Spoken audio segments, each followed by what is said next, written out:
نحمدہ ونصلی علی رسولہ الکریم اما بعد۔ قرآن کریم نے اپنے تعلیمی اور تربیتی اسباق میں شاگردان محمد یعنی عالم انسانیت کے ہر فرد کو ہر شخص کو بتایا ہے کہ چاہے تم قرآن کے تعلیمی اور تربیتی اسباق سے بحیثیت مومن بالقرآن استفادہ کرو یا مومنانہ استفادہ نہ کرو،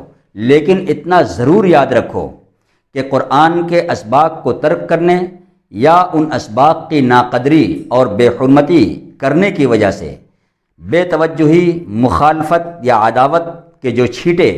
تمہاری آئینہ صفت سیرت پر پڑتے ہیں، جن کی وجہ سے تم غیر صالح اور مجرم عناصر کی فہرست میں شامل ہو جاتے ہو اور اس منزل پر پہنچ جاتے ہو کہ تمہیں سزا دی جائے اور تمہیں قرار واقعی سزا دی جائے، تمہاری پکڑ کی جائے اور تمہیں نشٹ اور بھرشٹ کر دیا جائے۔ لیکن دو وجہوں سے تمہیں سزا نہ دی جائے گی، دو وجہوں سے تمہیں تباہ و برباد نہ کیا جائے گا اس دنیا کے اندر۔ ایک وجہ یہ ہے کہ تمہارے غم گسار استاذ اور ہمدرد مسیحا خاتم النبیین محمد رسول اللہ صلی اللہ علیہ وسلم کی دعائے مسیحائی تمہیں حاصل ہے، جو انہوں نے اللہم اہد قومی فانہم لا یعلمون کر کے کیا ہے۔ اس دعا کے اندر اللہ رب العالمین سے ایک ناصح معلم ہونے کی طور پہ یہ درخواست کی ہے کہ تمہیں عذاب کے حوالے کر کے تباہ نہ کیا جائے، تمہاری مخالفت اور عداوت پر تمہاری پکڑ نہ کی جائے اور تمہارے جرائم اور کرائم کو ڈھانک دیا جائے، تمہیں مہلت دی جائے۔ اس لیے اس دعا کا ایک وجہ یہ ہے تمہیں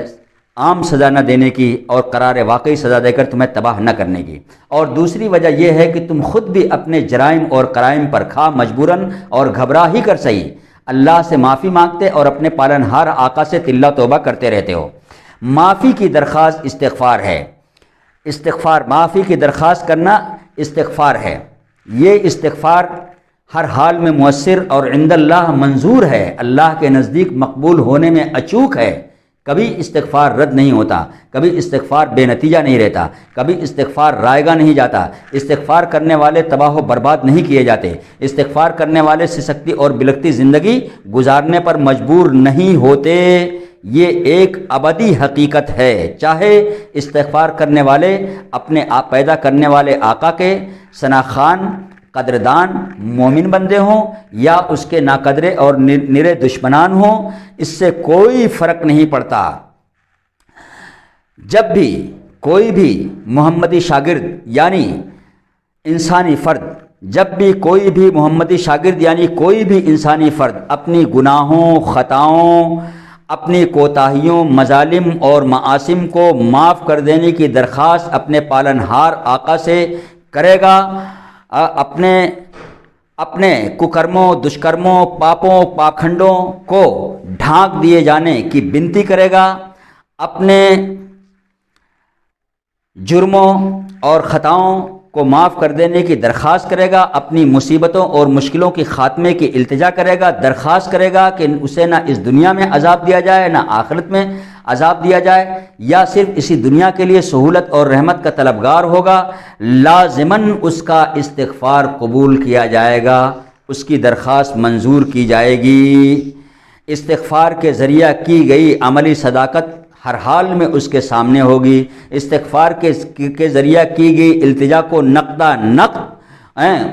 اسے دیا جائے گا، استغفار کے ذریعے کی گئی التجا مانگی گئی چیز سے اس کو نقدہ نقد نوازا جائے گا، استغفار کا مدعا ہر حال میں پورا کیا جائے گا۔ استغفار کے ذریعے سے جن خوشحالیوں، جن رحمتوں، جن عنایتوں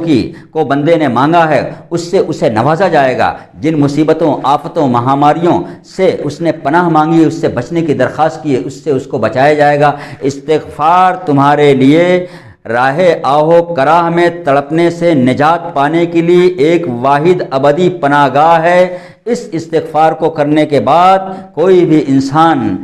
آفتوں اور بلاؤں کا لقمہ تر نہیں رہے گا، بلکہ وہ مصیبتوں اور آفتوں سے آزاد ہوگا اور اللہ کی رحمتوں اور عنایتوں سے مالا مال ہوگا۔ آخر دعوانا